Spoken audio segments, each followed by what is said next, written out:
before the real test, okay, happens in March. And I know some of you are freshmen, some of you are sophomores, still others are juniors. For juniors, you need to take this current version of SAT. And for freshmen and sophomores, you are supposed to take the new digital version. But still, this is great warming up, and I guess you kind of become sensitized to what's going to happen in your future when you take SAT.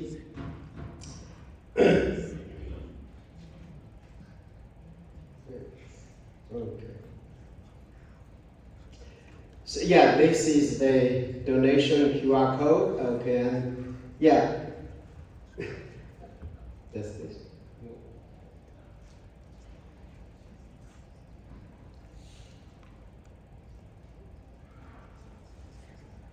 Nice.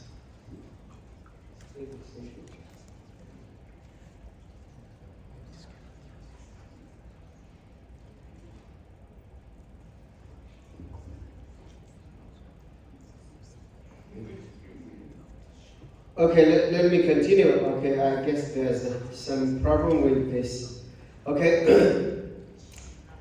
The current SAT that the juniors are going to take in March,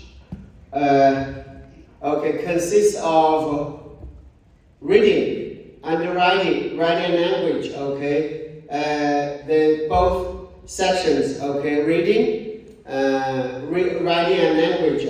So it's evidence-based reading and writing. It's 800, and then there are two math sections.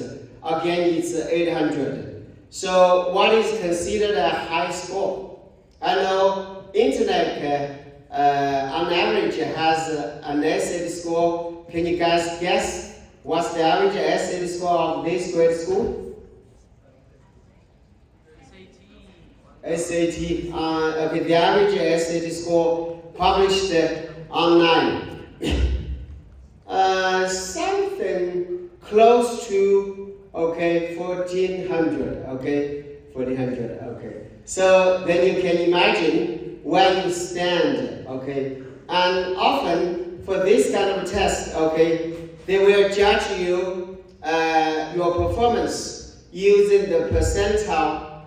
So if your percentile is say 99%, that means you have beaten 99% of the test takers. If it's 5%, it means you are better than 5% of the other test takers. That's the current version. So reading, writing language, that is grammar and math. What about digital? Does it work now? And for sophomores and freshmen, you are going to take the digital version. For the digital version, I guess it's going to be easier. Easier in one way, more time for questions. And what about the reading passages? They are shorter, very, very short. And for one short paragraph, there's only one question.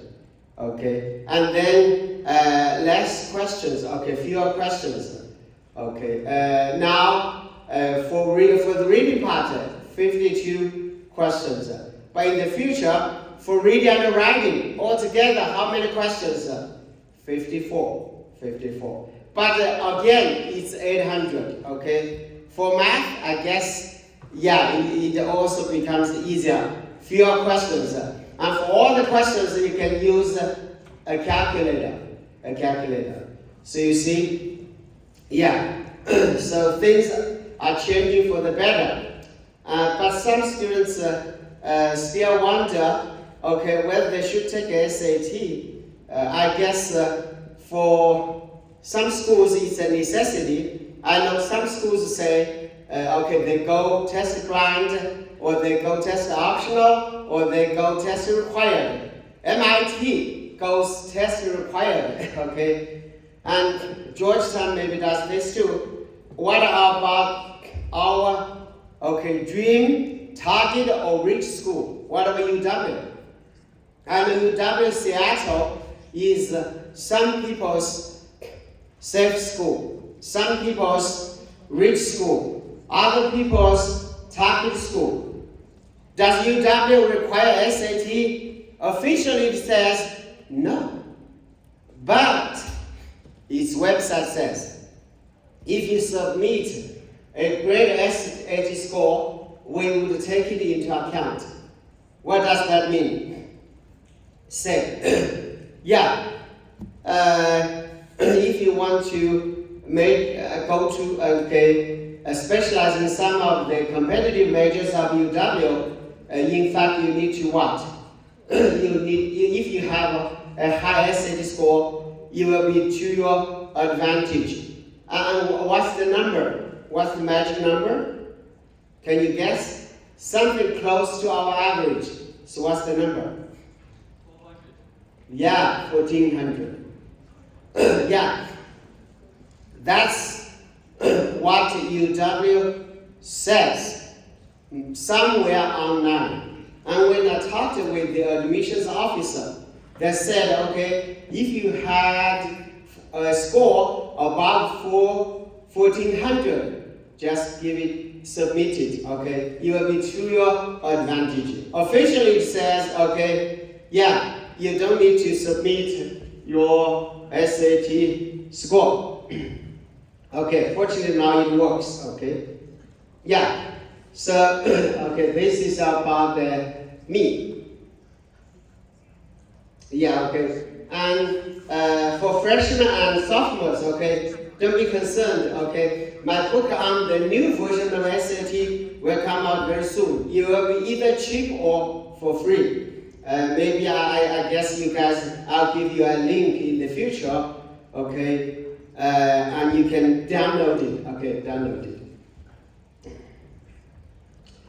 Yeah, I mean, if somebody can go to Harvard with his or her SAT, I guess often it's, some of our students went to Harvard, I mean, their SAT scores average something like 1550, okay, 1550. Yeah, even students with, say, 1520, some of them were admitted by Harvard. You know, the process, okay, is a holistic one. Yeah, the cloned version, yeah, yeah. Okay, for future students, I mean, not the juniors, freshmen and sophomores, okay, this is something you may go to College Board to learn all about the information. Because College Board has published quite some materials, okay, for digital tests, okay, for you to practice. And you can bring your own computer, okay, it's computer-based, and it's adaptive. What does that mean? It means if you perform well in the first section, okay, you will be given, okay, different questions from the people who perform worse, okay, and that means you will have a higher score. You will have a higher score. This is what it means to be adaptive. Now, Professor Lee, can you do it from, walk from here to this way? Okay, So, yeah, I see. Okay, so today our SAT course consists of 3 parts.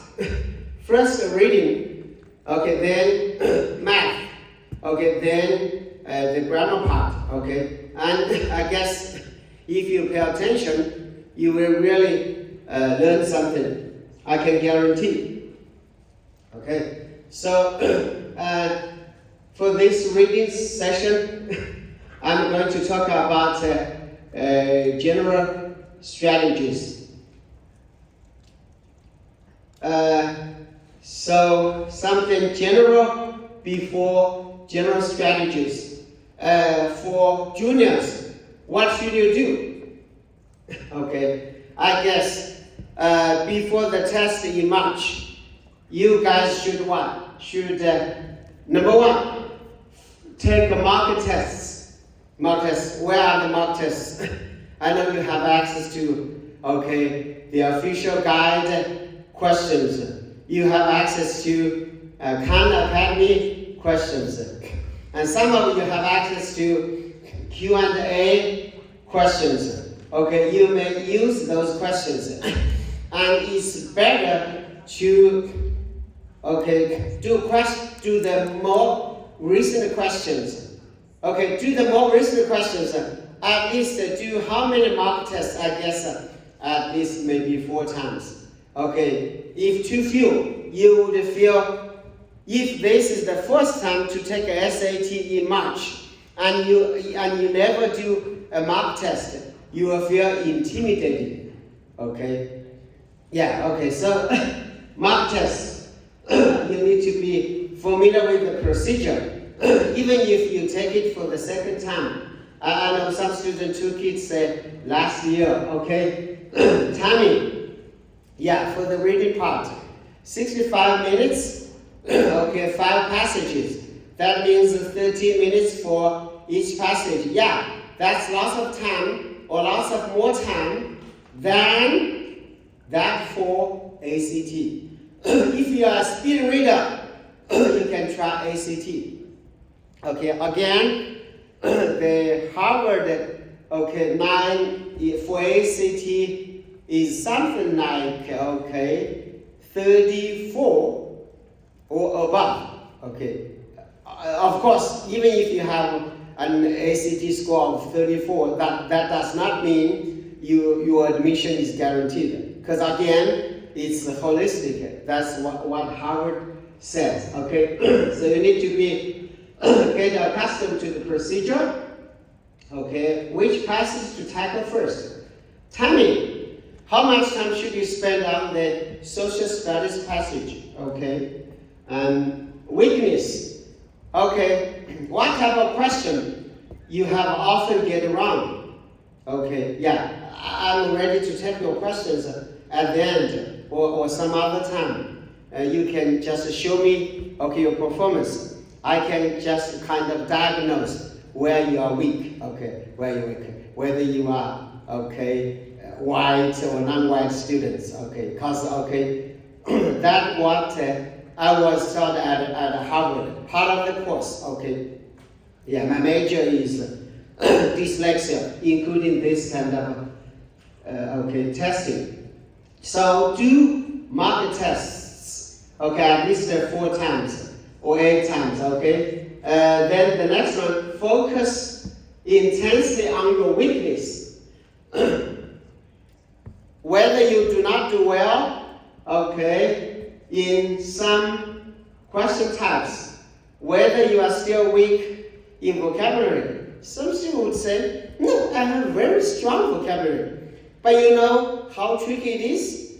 The current vocabulary tested is not very complicated. It's a common word with secondary meanings. I guess the question writer has a Merriam-Webster at hand. And then he finds a word. And then he writes down 4 definitions from the dictionary. You have to choose the definition in context. Yeah, you may have a very strong vocabulary, I guess maybe 50,000, 80,000, or even 100,000, 100,000, Yeah, I would say I have a very strong vocabulary, something like maybe 200,000, I don't know. Because I know many languages other than English. When you don't know a word, you just make a guess. Whether this is a word from Spanish, from French, from Latin, from Greek, or even from Sanskrit.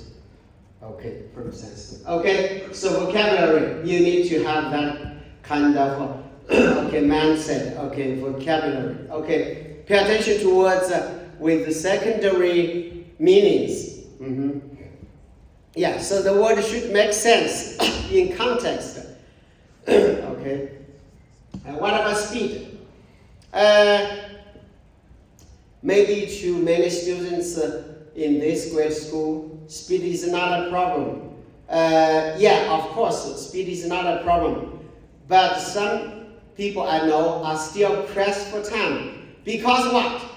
They have spent too much time on one question, on one passage. Okay, to be frank, even if, okay, you don't know the answer to one tough question, you can still get a perfect score. Yeah, so I know when I had one student who got something like 1600, okay, the full mark. You know which school he went to? Not Harvard. Vanderbilt. I guess this guy was a little too well practiced in the test, okay, but his performance in other areas, okay, did not substantiate his top performance in the SAT. Then, okay, Harvard said no, okay, because your materials did not substantiate that you could, okay, always do well. Okay, you could get something like 600. Okay, speed. So that's my suggestion. Of course, when you guys have questions, we can always discuss. So, some common sense for all of you. Okay, yeah. So, in what order should we tackle the passages? For average students or above average students, not for the very top performers, okay? Of course, you can do it in any order. For me, it's not a problem because I finished reading one passage in just 1 minute. How long is the passage? Say 600 words in 1 or 2 minutes. And I absorbed almost all the information. Okay, and you see how many minutes are there for one passage? 13 minutes. Okay. So I can read and reread the question time and again. Okay, this is what the test taker wants. I'll tell you what they want. Why? Okay, so sometimes, so order. Choose your best order. For many students, what's the best order? Tackle science passages first. Unless you are very poor at science. Science means science, natural sciences and social science, okay? Yeah, okay. They are informational passages. There should not be many surprises, okay? But of course, if you feel comfortable tackling the literature passage first, okay? You see literature passage comes at the very beginning, then science passages and social studies passages, okay? So often, science passages, then it depends. If you are good at literary passages, you may do literary passages.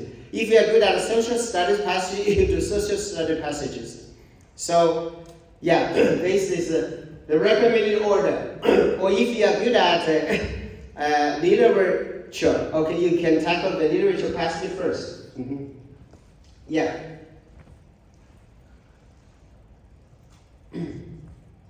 Okay, this is the order. Yeah, we have 3 types of passages: science passage, literature passage, social study or history passage. Okay. Yeah, maybe the most difficult to some students, because some students say, okay, even if I have studied AP US history, even if I have studied AP World History, but I'm still not quite familiar with the kind of English in SAT social study passage. Because, okay, sometimes you have to read the English from which century? Yeah, okay. The 18th century or the 19th century. Okay, for the literature passage, okay, and for the social studies passage, 17th, 16th, seldom. Okay, So, when was Shakespeare born? Yeah, okay, 1564, right? When did he die? 1624, right? Something like that, okay. So what? Okay, what about American English? Some textbooks say, okay, American English is the English spoken by Shakespeare. Okay, more or less, it's a dialect. Okay, it's a dialect. Okay, of UK.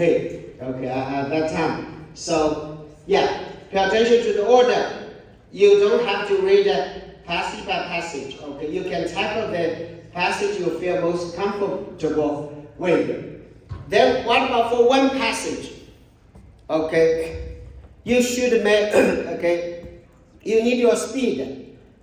Also, you need a good score. What do?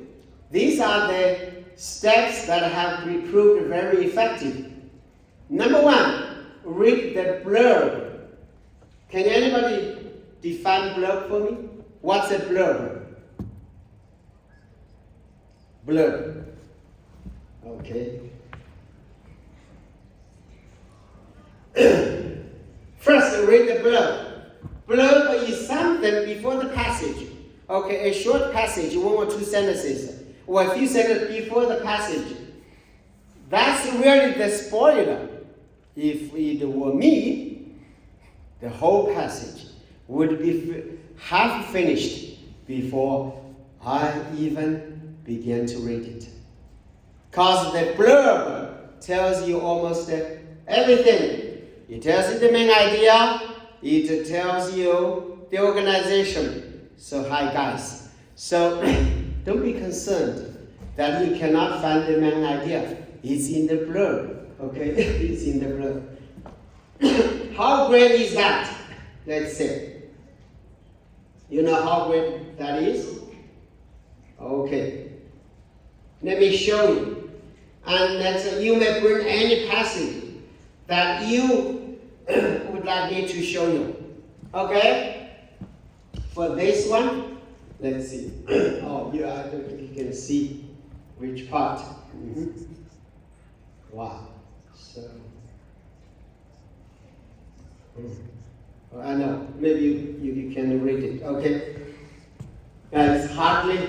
Okay, this is a passage. Okay, excerpt from Alexander Hamilton. Okay, the first Secretary of Treasury. Report on manufactures. Now this is English from the 18th century. Mm-hmm. So I know this guy, Hamilton. But then some students would wonder, oh, Miss Lee, I don't have the background knowledge. Don't be concerned. Okay, yeah. So he was one of the well-known Federalists. Okay, so all of you have taken AP US history or US history. What do you think a Federalist did? Did he or she want the country to be united or divided? United. So that's why we have the United States of America. That's what the Constitution was for. So, report on manufacturers. What's the opposite of manufacture? Agriculture. And agriculture. You know the division in USA sometimes revolves around the difference between the northern part and the southern part. Agriculture and manufacture. Okay, so I guess this guy must advocate for what? For the unity. For the unity, okay, of the country. For the harmonious existence between agriculture and industry, between manufacture and agriculture, between the northern part and the southern part. If unfortunately you don't have that background, what do? Okay, here, let me up, okay. do it for you. There are 3 sentences in the first paragraph. What does it say? The very first sentence says, it is not uncommon. It is not common, that's a double negation. Then it means what? It is common. It is a common opinion. According to the Western logic, when you present a common opinion first, what's your expectation? Is this something to be argued for or argued against? If you present a common opinion in the very beginning of your passage, are you going to argue for this or against this? Against. That's the target. So here it says what? There were contrary interests, different interests in different parts of the USA. Then in the second sentence, it says what? It says, there's that adverse interests, again different. And in the third sentence, it says there was a kind of opposition. So you see the same word, contrary, adverse, opposition. Remember this. For main idea question, the main idea will be repeated, maybe in different words. So for a social studies passage, if you do not find recurrence of the same idea, that means you have misunderstood the passage. Let me tell you the secret. Almost every question, especially the main idea question, is a paraphrase of the main idea.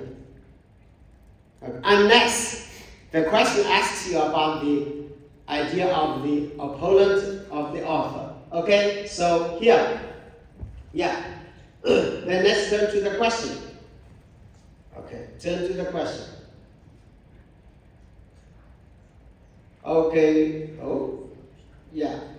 Let me.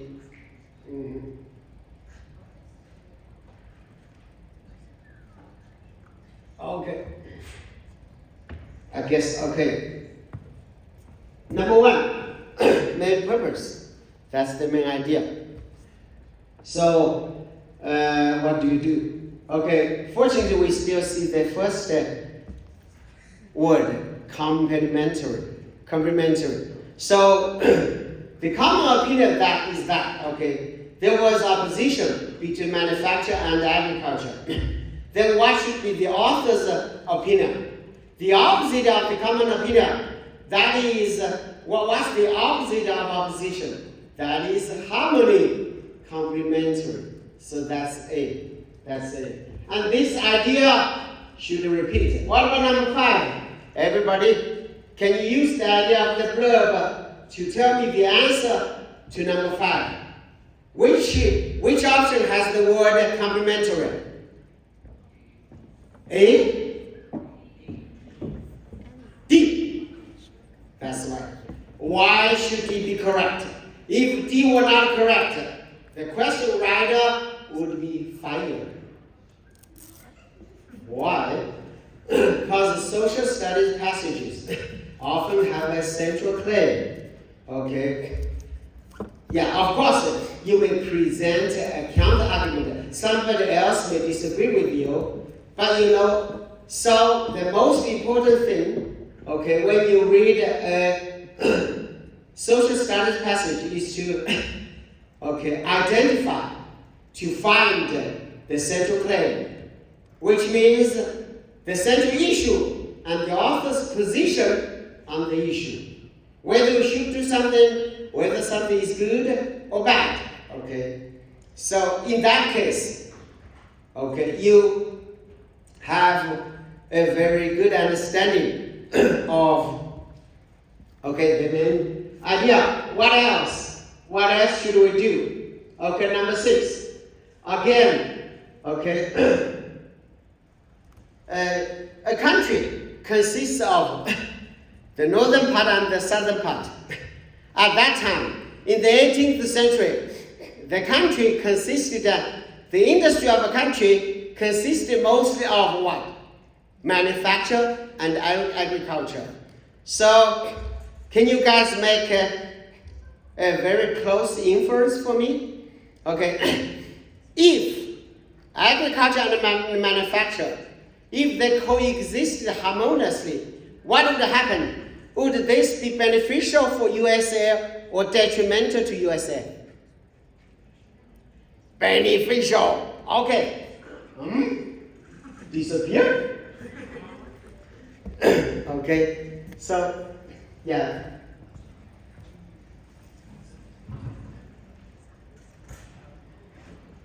Oh. Okay. Yeah.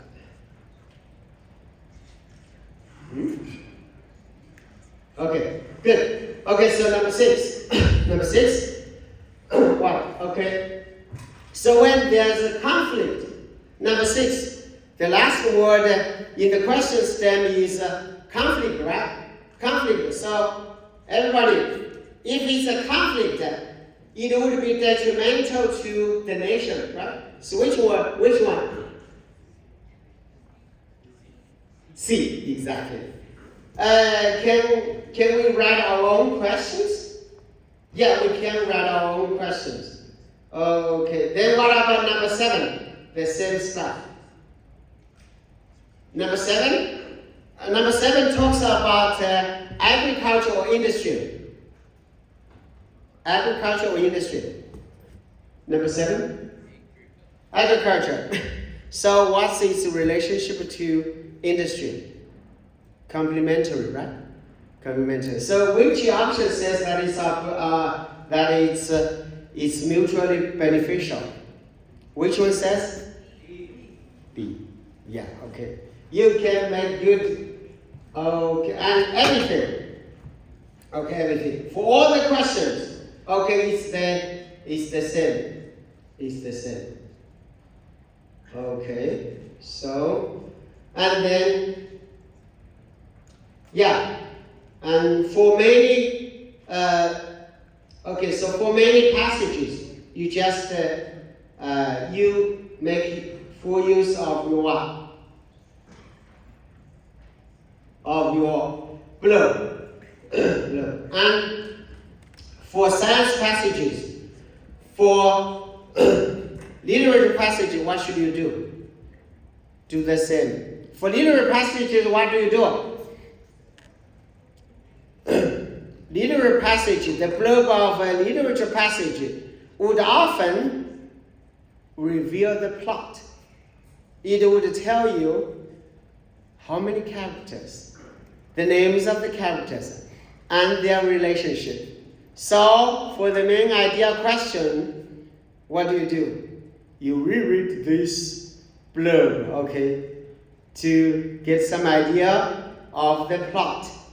Then paraphrase this part, and you will have the answer to that, okay? What about science passages? It's even easier. Can anybody tell me, what about the juniors? Can juniors tell me which part of the blurb of science passages is most important? The title. The title, okay, it says, okay, this passage is excerpted from. Okay, then the title. The title reveals everything. Because the title is often what kind of sentence? It's a sentence that talks about a cause and effect relationship. And we know science passages always address cause and effect relationships. Or a quasi-cause and effect relationship. What kind of relationship? A correlation. How A affects B. How A has an effect on B. Okay? Yeah, so that's the blurb. That's the blurb. Okay, number two. Okay, you read the blurb. Then, what do? You underline the keywords. Then we have, how many questions we have? We have 10 to 11 questions for one passage. What questions to tag first? Okay, number 1, question with the 9 number. It says in 925, okay, there's a question. Then you may write down the question number, okay, in the original passage, okay? Yeah, you can tackle a question with the 9 number first. Then what? For questions without 9 numbers, what do? You just try to underline the keywords, okay? Then main ideas last. And you know the secret? Except, okay, with the exception of the main idea questions, most of the other questions are arranged in what order? Most of the other questions appear in the order, okay? So, in what order? It means the questions that come earlier, okay, their corresponding text comes earlier in the passage. Okay, so if a question, okay, comes at the end, it's quite probable that its corresponding text is at the end of the original passage. So you don't have to be concerned. Okay? Yeah, so you ignore what? When you skim the question stems for keywords, you ignore main idea questions. Okay, for question with the line numbers, you just write down the question number using the lines, and then you underline the questions without line numbers. Okay, then what do you do next? Okay, do you have to read the whole passage? If you are like me, you can read every passage at your leisure. Okay, as much as you enjoy it, because you finish the whole text in 1 or 2 minutes. Oh, but I know. So for some people who dwell too long on the passage, I guess you may make it more effective. Okay, what do? Maybe for the literature passage, I guess you can finish most of it, because in that case you will have a clear idea of the plot. For most other passages, maybe it's unnecessary, but if you have the time, you can just do it. Okay. The only thing to keep in mind is that, okay, even if I finish the passage in 1 or 2 minutes, what do? When I, okay, determine the correct option, I still go to the original passage for the answer. I don't trust my memory. Even if I just read the passage 1 minute ago, I still, okay, try to compare what's said in one of the options and what's said in the original passage. I don't trust my memory. Even just now, I boasted that I had a vocabulary of, okay, 100,000. Okay. For a non-native speaker, I mean, that's a huge vocabulary. Yeah. I know native speakers have, okay, really great vocabulary, 50,000, 80,000, okay? So you just read the important parts. What parts? First, the parts with the question numbers. That means there will be a question there. Number 2, main idea. Yeah, if you don't know the main idea of a passage, especially for a social study passage, it will be very difficult. You will get confused. So when do you stop reading? When you feel that the passage has come to the point, has finished its introduction. When the passage has finished its introduction, then I guess you can speed read. Okay, maybe not as fast as you guys do in debates. Yeah, I know when you do debates, you speed read too much, right? Okay, yeah, sometimes inaudible.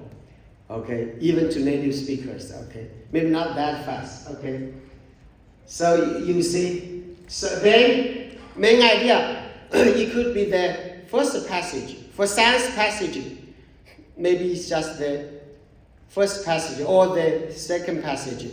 You know the structure, you know the main idea. That's enough. Then what about the rest of the passage? You just read what is necessary if there's a question for that part, okay? Otherwise, maybe that's unnecessary, okay? Main idea. Then, okay, as you read along, you keep in mind the questions with the keywords, okay? You keep the keywords in mind. As you read along, you may find the keywords, and then, okay, you may stop, okay, or you may mark it up, okay, so that you can come back to it later, or you may do the question on the spot, okay? Yeah, for the question, of course, parts, okay, that have questions are really important. But if you do not have a good understanding of where questions should prop up, what do? Something in general. Pay attention to samples like a but, yet. However, in whatever passage, be it a social studies passage, literary passage, or science passage, a but is important than everything else. In a social studies passage, it means the opinion of the author is to appear. Okay. In a science passage, it could be, okay, the author, okay, is going to present his or her understanding, interpretation. Okay, yeah, and in a literature passage, it could be a shift in tone, a shift in scenes, or a shift in, or maybe the arrival of a new character.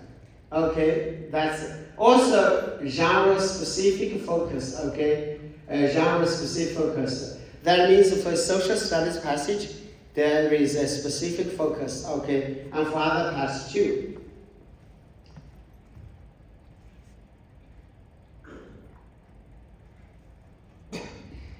Okay, then what happens next, okay? You've read the blurb, okay? You've underscored the keywords, you've skimmed the key parts, especially the parts that have questions, and, okay, parts with samples like a but. What do you do next? Okay, look for a paraphrase and eliminate distractors. It means most, okay, correct options are just paraphrases of what's said in the original text. Here, okay, a word of caution.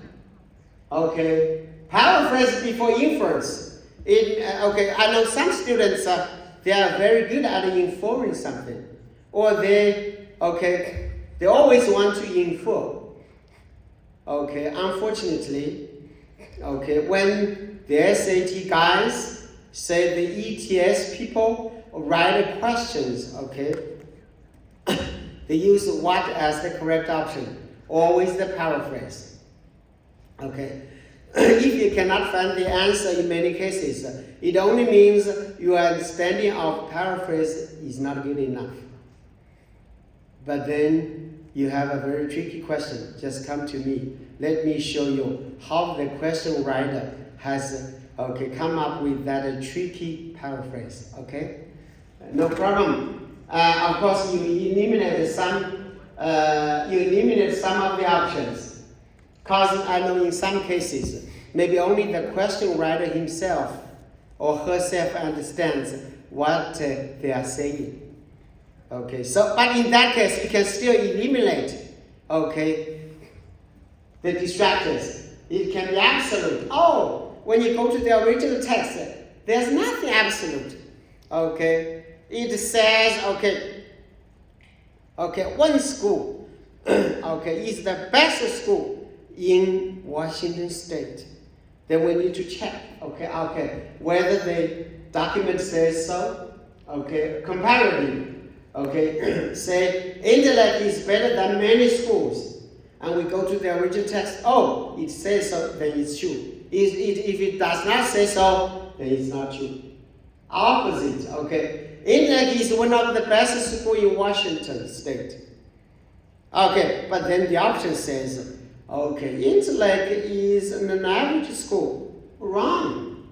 It's the opposite of what's true, right? Because our average SAT score is close to 1400. That's a great achievement. Yeah, okay. You know, yeah, UW, it's inside, okay, cut off admission criteria is 1400, okay. So don't submit 1200, okay. Yeah, at least not to UW, I guess. UW Seattle, I mean. Okay, altered means, okay, it's a partial paraphrase. It's not a real paraphrase, okay? So here, paraphrase. And then, okay, now we have an idea of the steps. Then what about the question types? The question types, okay. Let's see. Maybe you can use a passage, I guess. Oh. Yeah, maybe next time we can, I can prepare the, I mean, maybe you guys need something electronic before, okay? Yeah, it's a literature passage, okay? So, let me tell you what it says here. What does it say? Okay? It says, okay, this is something from George Eliot Silas Marner. Okay, it's originally published in 1861. Silas was a weaver and a notorious miser. But then the gold he had hoarded was stolen. Shortly after, Silas adopted a young child, Epi, the daughter of an impoverished woman who had died suddenly. Okay, that's a spoiler. So, everybody, what's the plot? How many characters are we going to have in this passage? At least 2. The miser, Silas, and the daughter, Epi, right? Okay. What can be an interesting literary piece? Okay. What should a passage do if it should be interesting? Or if it can be used in an SAT test? Can you imagine? Okay. For a literary passage, there's always change. There should be change. What about if you use AI to write a literary passage, okay, about the COVID-19? Okay, the literary tradition is that there should be a change. Okay, before the COVID-19 happened, okay, students felt one way. After the COVID-19 happened, you are a totally different student. That should be the expectation. So everybody, what's the guess? In the past, he had the gold. Okay? Maybe he was obsessed by the gold. After he lost the gold and adopted the daughter, okay, what did he become? He became less obsessed by gold. By gold. Okay? That's everything. Okay? No secret. Yeah, there should be a transformative struggle. There should be a change. So if we have a literary piece in which, okay, that talks about somebody was drowned, what should be the plot? The person drowned, okay? If the person, okay, survived, then he or she would be a totally different person. Otherwise, that's not a great literature. At least it's not a great literature according to the traditional definition. Or at least it's not literature that should appear on SAT tests. So you see what I mean? Yeah. Okay, that's great.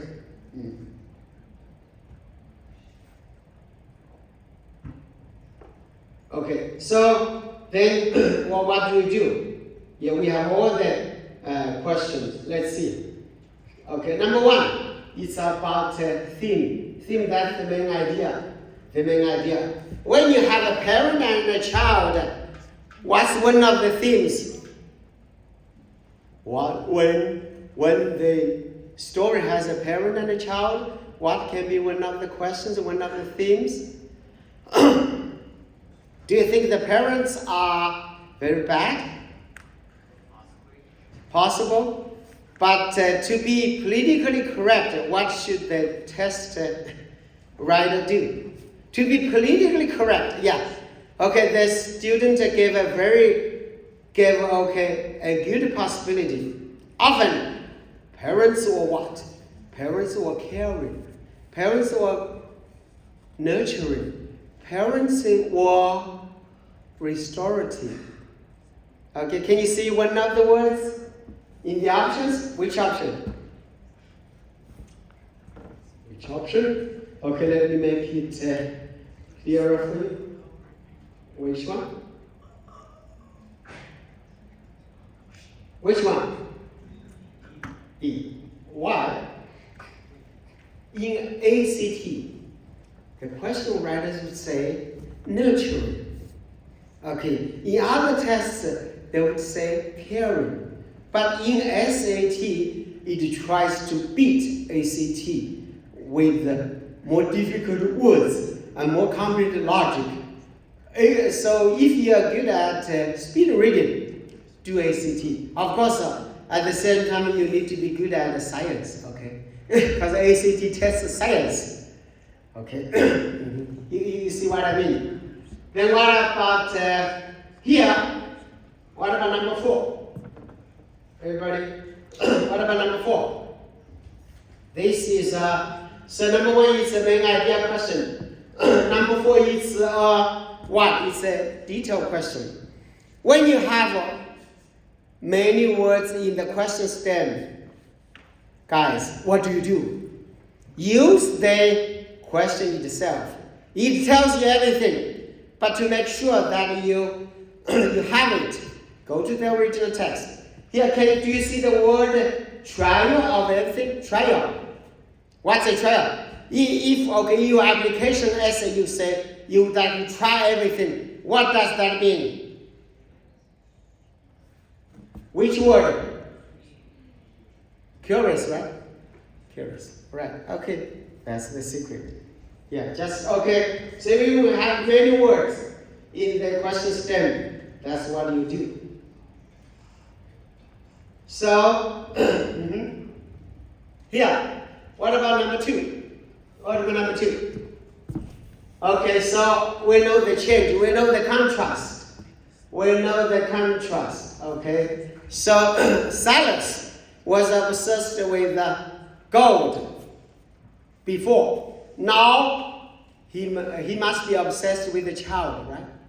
So use your common sense. How did one look like when one was obsessed with gold? How does one look like when one is obsessed with a loving child? Which one? Fatality. Yeah, fatality. Because the child has what? The child has a fatality. Okay, this is, I guess, a detailed question. So, what about number 5? Can you still make a guess? Even if you cannot make a guess, we can, okay, when you do the reading, as you do the reading, I can give you the answer. Can you guys make a guess for number 5? So it's something after he adopted the daughter, right? So what's going to happen? A is a kind of too absolute. Oh, desire for money. That's too absolute. Yeah, so then if we... Okay, then which is the second best candidate? D. Okay. D. Okay. Yeah, not his place in nature. It could be C. Let's check whether it's C or D. Then what do you do? What do you do? Okay, you will surely get the answer. Everybody have a look. What do you say, guys? What do you say? Where does the sensor stop? Where does the sensor stop? What's the word next to the sensor? To the light. Where? Do you see but? B-U-T? Yes or no?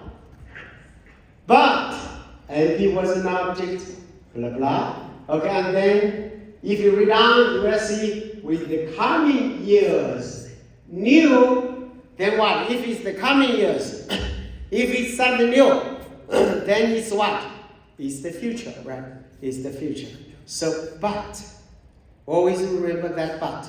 When you have a but, there should be a change in literature passage, okay? We can go on. Okay, let's say. I know some questions can throw you up.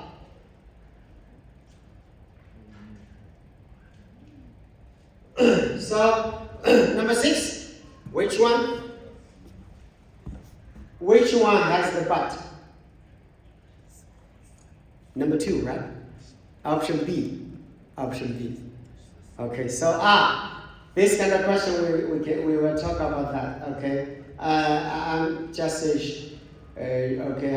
showing you. Okay, this is one of the most difficult questions, which means I call this kind of question answer evidence question. It's a set. The first question, okay, wants the answer.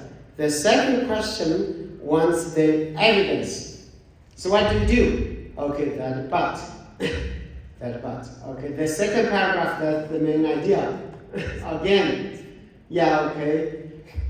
Everybody, I don't know whether you have a good eye. Okay, I know all of you are sharp-eyed here. Let's see what's happening here. Number 9. Then what about number 8? Again, it's one group of 2. Oh, where's number? Everybody, what's the word here? Tell me, what's the word here? Consciousness. Give me a synonym so that you know the answer before you do the test. Great. That's what I do. Oh, somebody would say, that's not an educated guess. Unfortunately, this is true 95 or 99 out of 100 occasions. Okay. Mm-hmm. Yeah. Okay, let's see. Where's number 8? Where's number 8? Where's number 8? Where's number 8? Everybody. Okay, tell me, which option has the word awareness? Which one? B. That's the answer given by College Board. Okay. Yeah. Okay. So if you feel that you cannot speed read, just tell me. I'll show you. Okay. Where I have to have all the answers. But of course, if you need to improve your reading competence, you may do more reading. But you need a higher score. Just show me where you get the questions wrong. Okay. Yeah. Okay. So what question do we have left? What? Okay. Let's test this at the square school. F-I-N-E. Is it one of the most difficult words or one of the common words? Very common. Then, okay. So you know, ETS question writers, they consult Merriam-Webster. They copy 4 definitions. Okay, so which one is the one that makes sense in context? Fine. For an adjective, what should you do? You okay. What does it modify? Tell me. What does it modify? Where's that? What line? 65? Okay, near the end. Near the end, 65. So, what does it modify? What does it modify?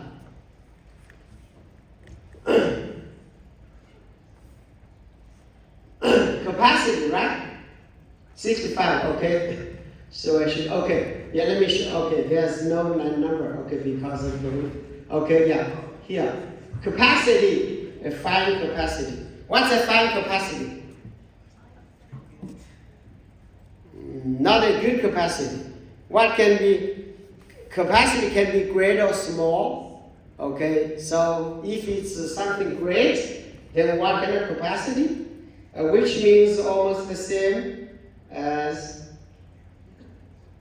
okay, which one? Acceptable is not a great. Keen, yeah, it should be keen.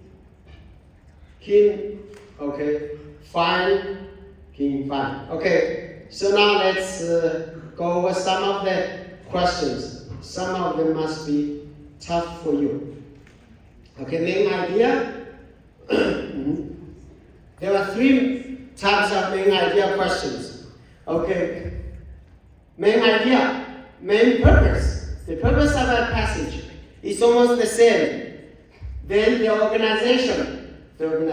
Okay, these are the 3 primary questions you should ask yourself when you do a passage. Okay, ask yourself the main idea, what the main idea is, what the purpose is, what the organization, the structure of the passage is. In that case, I guess you can do all the general questions correct, and it will be greatly beneficial for your tackling of the detailed questions. Okay. Use your blurb. Use your understanding of the structure. Okay. Yeah, we can talk about the structure. Okay. Let's see what's happening here. Okay. Another question. What the main idea? Do you still remember the word, everybody? If it's the main idea, is it repeated or not? Yes. Where is it repeated? In the original passage, maybe using the same word or a different word. And fortunately, it's repeated in most or many of the correct options. Okay. So when you go outside of your test room and check your answers with your classmates, and you found that most of your options have nothing to do with the keywords of the main idea. That means, unfortunately, many of your answers are wrong. Especially for social studies passage. Okay. So, yeah. So what about the purpose? If it's a social studies passage, you argue for something or you argue against something. Okay, so try to identify the major issue and the author's position on the issue. What about literature passage? The author's purpose is to narrate or describe. Okay? What about science passage? It always tries to inform. What does it do? It tries to explain a phenomenon. It tries to talk about a cause and effect relationship. Always that cause and effect relationship. And many answers should be a paraphrase of that cause and effect relationship. Okay, that's the main idea. What about vocabulary? Yeah, you use the context. Yeah, whether it makes sense in the context. And the function. Is it the verb? If it's the verb, pay attention to its subject and object. If it's the object, pay attention to the verb. If it's the adjective, pay attention to the word it modifies. Okay? So if it's a fine capacity, it must be greater capacity. Then it should be sharp, capacity. So it should not be acceptable. It should not be delicate. It should be sharp. it to be sharp. Okay? So that's another type of question. What else? Wow, another difficult one for all of you. Okay. Wow. This is a non-explanation. You know, even if you can achieve 1500, you know where you fail in some cases? It could be a mindset. Next time I'm going to talk about mindset, maybe the next time. Okay. Mindset means, okay, how those, okay, test writers come up with such a passage. What he or she has in mind. What kind of questions he or she is going to, okay, give you. And where the correct options should be. Yeah, okay. Today at least you guys remember that, okay? A good passage should be politically correct, yes or no? Yes. Otherwise, you know, in the past, when the test passage were not politically correct, when it was full of bias, what happened? Students kind of protested. Okay.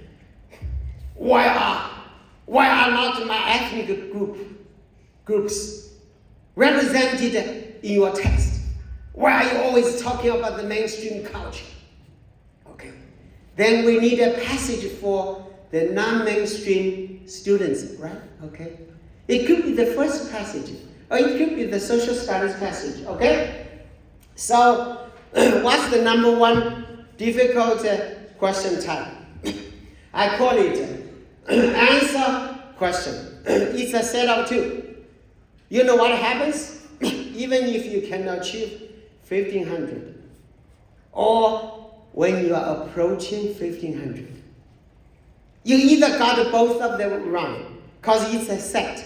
The first question asks you, okay, the answer to a question. The second question asks you the correct lines in the original passage that give you the correct answer. Okay, so we have two.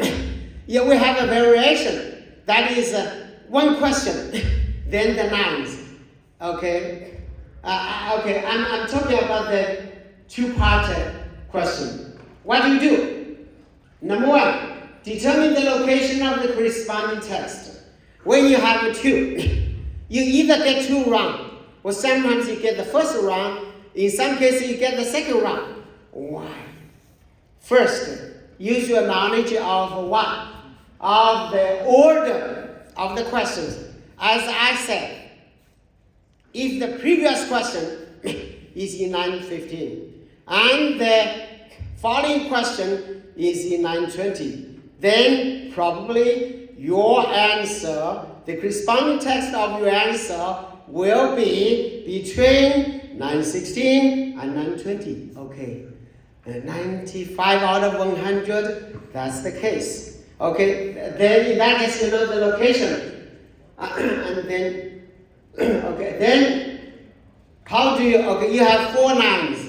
What do? You need to narrow down the choices. Then what? You simplify the question stem of the first question. Okay, you note down some keywords. You use those keywords to test whether the 4 options with the lines contain the keywords of the first question. Then what do? But you still get the option wrong. So what's the third step? Look for a paraphrase of the possible choices of the second question.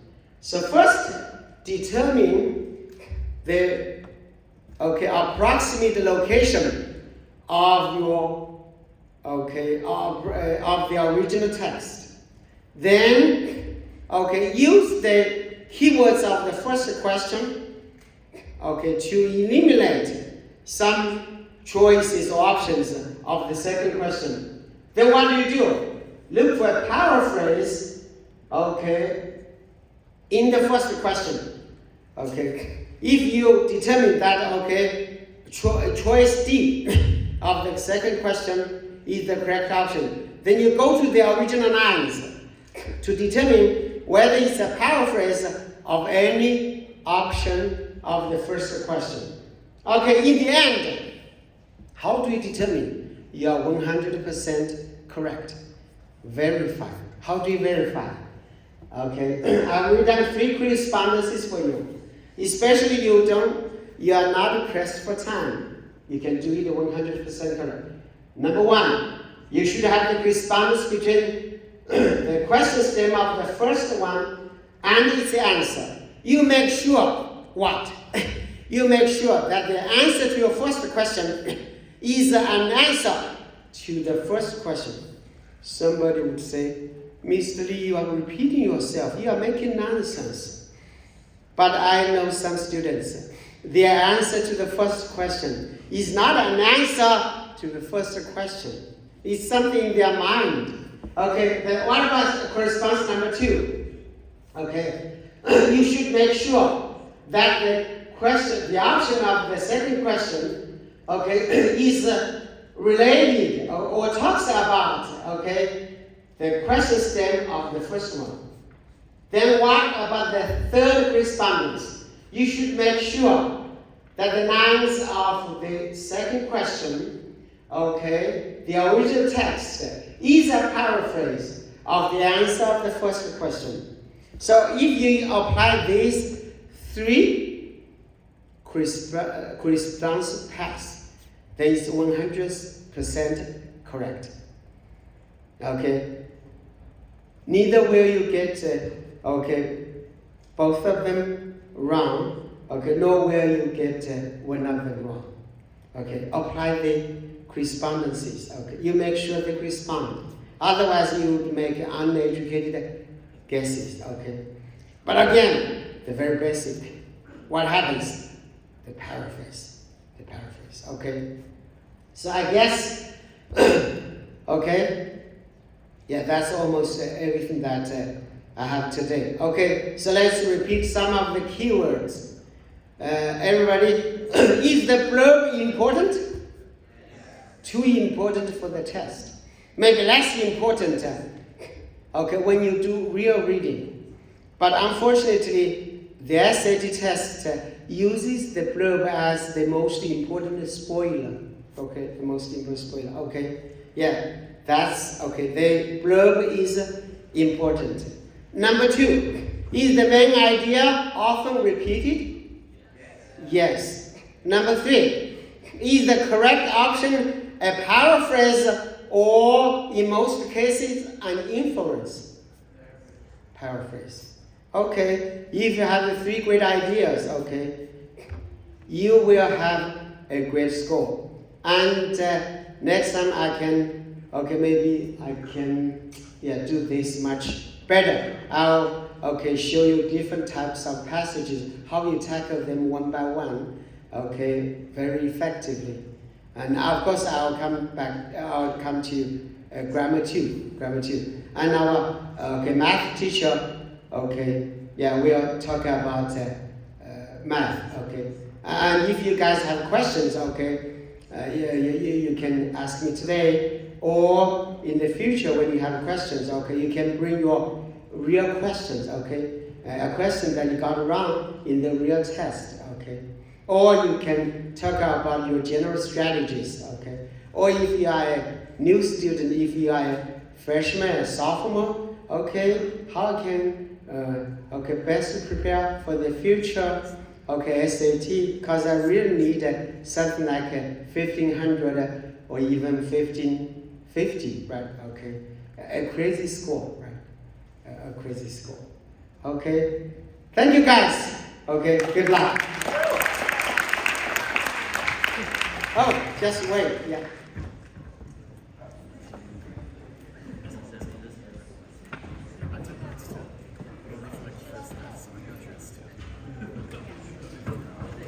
Okay, everyone.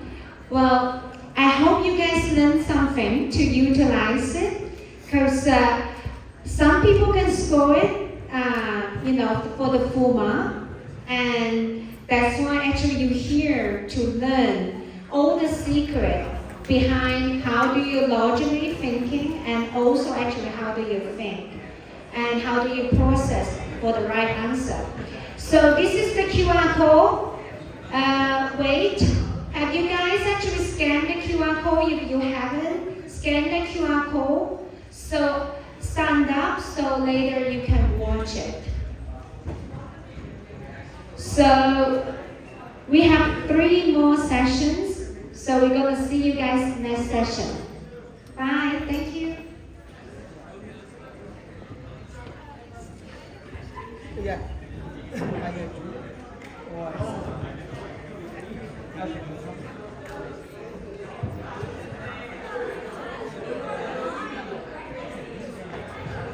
Yeah, okay. Yeah.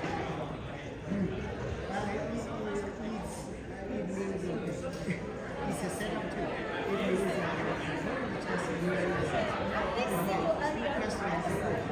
and the first question I ask, okay, so Miss Lee,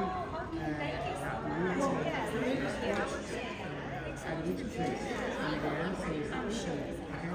And the second question is like, the best evidence to the previous question would be in what lines? Okay, 9-5, which says we see the place and intellect. Okay, I'm talking about this one.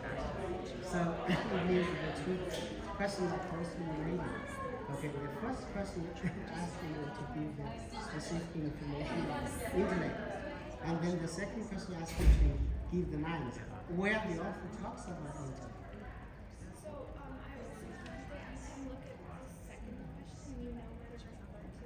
Yeah, of course, yeah.